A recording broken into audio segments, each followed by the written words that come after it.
May feelings naman siya sa'yo, pero bakit hindi ka niya siniseryoso? O ito yung 5 dahilan. Yung pang-4, malamang nararanasan mo na.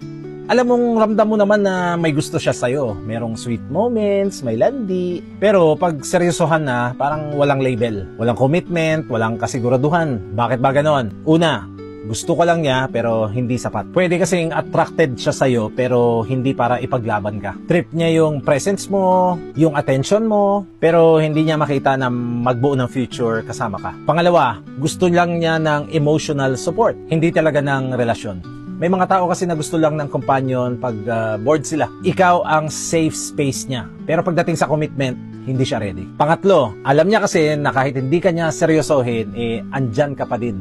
Naging komportable na siya sa idea na kahit anong mangyari, andyan ka lang. Eto na, pang-4, may iba pa kasi siyang priorities. Pwede kasing gusto ka niya, pero inuuna niya muna yung kanyang career, o family, yung kanyang bisyo o hobbies. At pwede ding may iba pa siyang tinitingnan. Tandaan mo, pwedeng option ka lang pala. At pang-5, gusto niya yung kilig, pero ayaw niya ng responsibility. Masaya talaga yung mga sweet moments, late night talks, hanging out, dating. Pero pag may expectations na at kailangan ng panindigan ng feelings, umaatras na. Kasi makinig ka, ang gusto niya hindi relasyon, kundi yung feeling ng may karelasyon. Hindi pwedeng ikaw all in, tapos siya laro-laro lang, di ba? Oh yes!